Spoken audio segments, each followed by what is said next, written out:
கன்னிராசிக்கு இப்போ வரக்கூடிய இந்த குரு அதிசாரம் என்ன செய்ய போகுதுங்கிறத தான் இந்த பதிவில் பார்க்க போகிறோம். வருட கிரகம்னு சொல்லக்கூடியது குரு. அது ஏன் வருட கிரகம்னு சொல்கிறோன்னா, ஒரு ராசியில் ஒரு வருஷம் மட்டும்தான் அது இருக்கும். அடுத்த வருஷம் அது அடுத்த வீட்டுக்கு போகும். ஆனால் சில நேரங்களில் என்ன ஆகும்னு கேட்டிங்கன்னா, இப்போ சமீபத்தில் கூட எல்லா யூடியூப் சேனல்லையுமே நீங்கள் இந்த சனி வக்ரம் பயிற்சி பார்த்துருப்பீங்க. அதாவது பின்னோக்கி நகர்வது, அது வக்ரம் அப்படின்னு சொல்கிற மாதிரி குரு இந்த தடவை இந்த 2026 முன்னோக்கி நகரப் போகிறார். இந்த முன்னோக்கி அவர் நகரும் பொழுது அது ஒரு விதமான மாறுபட்ட பலன்களை தரும். ஏன்னா இப்போ மேஷம் தொடங்கி மேஷம், ரிஷபம், மிதுனம், கடகம் எல்லா ராசியினருக்குமே நல்லது நடக்கும் அப்படின்னு சொல்லி எல்லாமே கேட்டிருப்பீங்க. ஆனால் அது மாதிரி நடக்க மாட்டேங்குது அப்படிங்கிற ஒரு ஃபீலிங் உங்களுக்கு இருக்கும். ஆனால் இந்த ஒரு குரு அதிசாரமாக முன்னோக்கி போகும்போது இதுவரை நடக்காத நல்ல விஷயங்கள் கூட இனிமேல் உங்களுக்கு நடக்க ஆரம்பிக்கும்.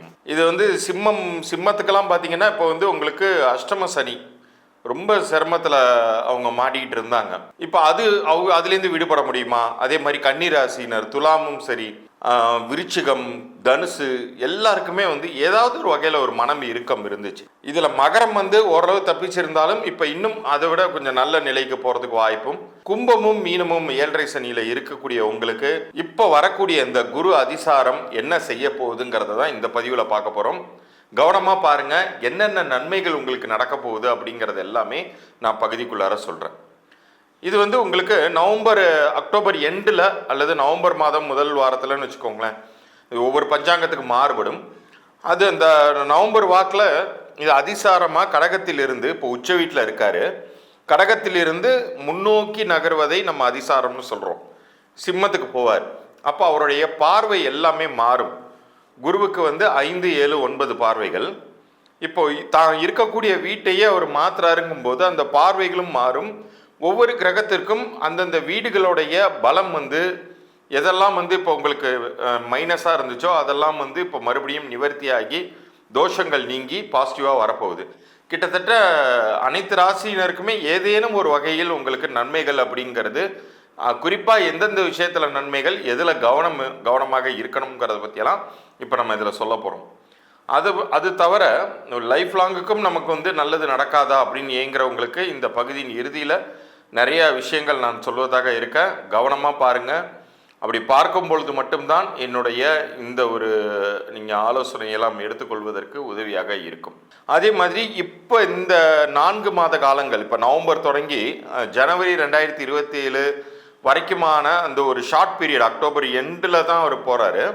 கிட்டத்தட்ட ஒரு 3.5 மாதங்கள்னு வச்சுக்கிட்டா கூட இந்த 3.5 மாதங்களில் பணம் சம்பந்தப்பட்ட விஷயங்களில் உங்களுக்கு நிவர்த்தி கிடைக்க போகுது. அதே மாதிரி யாருக்கெல்லாம் ஏதாச்சும் ஒரு விஷயம் துவங்கி முடிக்க முடியாமல் இருந்தீங்களோ அது எல்லாமே நீங்கள் முடித்து கொள்ளக்கூடிய ஆற்றலை உங்களுக்கு இந்த குரு பகவான் தரப்போகிறார். இது ஒரு வகையான ஒரு மாபெரும் ராஜயோகங்களை ஒரு சில ராசியினருக்கு உண்டு பண்ண போகிறார். குறிப்பாக சிம்ம ராசிக்கு நான் ஏற்கனவே ஒரு தடவை சொன்னேன், அஷ்டம சனியில் இருக்கிற உங்களுக்கு இப்போ சனி அப்படிங்கிற ஒரு கிரகம் வக்ர நிலையில் இருக்கார்.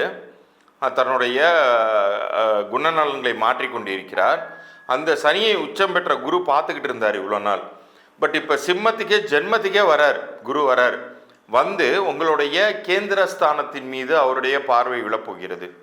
ஸோ இது எல்லாமே உங்களுக்கு, அதாவது இவ்வளோ நாள் இந்த கடகத்தில் இருந்தது வரைக்கும் 4ஆம் வீட்டை பார்த்து கொண்டு இருந்தார். இப்போ இந்த உங்கள் ஜென்மத்துக்கே வரும்போது பூர்வ புண்ணிய ஸ்தானத்தின் மீதும் பார்வை இழப்போகிறது. இது மாதிரி எந்தெந்த ராசியினருக்கு என்னென்ன பார்வைகள் நலன் கொடுக்க போகுதுங்கிறத விளக்கமாக இப்போ நம்ம சொல்வதாக இருக்கோம். தயவு கூர்ந்து இந்த பகுதியை முழுமையாக பார்த்து பயன்பெறுங்கள். உங்களுக்கான இலவச ஆலோசனையும் நீங்கள் பெற்றுக்கொள்வதற்கான பதில் இந்த பகுதியின் இறுதியில் இருக்குது. கன்னிராசியை பொறுத்த வரைக்கும் அவருக்கு குரு தற்போது 12ஆம் வீட்டிற்கு வருகிறார். 12ஆம் வீட்டிற்கு குரு வருவதுங்கிறது ஒரு பெரிய நன்மைகள்ங்கிறது எந்த ரூபத்தில் அது உருவாக்கும்னு கேட்டிங்கன்னா, அவருடைய பார்வை பலம் கேந்திர ஸ்தானங்களை வலுப்படுத்தும். 4ஆம் வீட்டின் மீது குருவினுடைய பார்வை விழும். 6ஆம் வீட்டின் மீது குருவினுடைய பார்வை விழும். 8ஆம் வீட்டின் மீது குருவினுடைய பார்வை விழும். 4ங்கிறது உங்களுடைய கேந்திர ஸ்தானம், உங்களுக்கு செல்வ செழிப்பை உண்டாக்கக்கூடிய சுகஸ்தானம். அது மெட்டீரியல் கம்ஃபர்ட்ஸை உங்களுக்கு கொடுக்கும். ஏதேனும் ரொம்ப நீண்ட நாட்களாக ஒரு கேட்ஜெட் வாங்கணும்னு ஆசைப்பட்டு இருக்கீங்கன்னா அதுக்குரிய காசை கொண்டு கொடுக்கும். ஐஃபோன் வாங்கணும்னு ரொம்ப நாளாக ஆசைப்பட்டேன் சார், எங்கே சார் கையில் காசு தங்குதுன்னு சொன்னீங்கன்னா இப்போ உங்களுக்கு அது கிடைக்கும். உங்களுடைய வீட்டின் மூத்தவர்கள் அல்லது தாத்தா பாட்டி, உனக்கு ஏதோ இந்த சமயத்தில் கொடுக்கணும்னு எனக்கு தோணுதுடா, நீ வச்சுக்கோ அப்படின்னு சொல்லி கொடுப்பாங்க. நீங்கள் அதை கொண்டு போயிட்டு இது மாதிரி பொருள் வாங்கி மகிழ்ச்சி அடைவீர்கள். அதே போல் 6ஆம் வீட்டின் மீது விழும் பொழுது அங்கே உங்களுக்கு பணம் சம்மந்தப்பட்ட சிக்கல்கள் தீரும். அதிகப்படியான வட்டிக்கு வாங்கிட்டு சிரமப்பட்டுக்கிட்டு இருக்கீங்கன்னு வச்சுக்குவோமே, அந்த அதிக வட்டியை தீர்த்து விட்டு மிக சுலபமாக வட்டியே இல்லாத ஒரு கடன் உதவி உங்களுக்கு கிடைக்க பெறுவீர்கள்.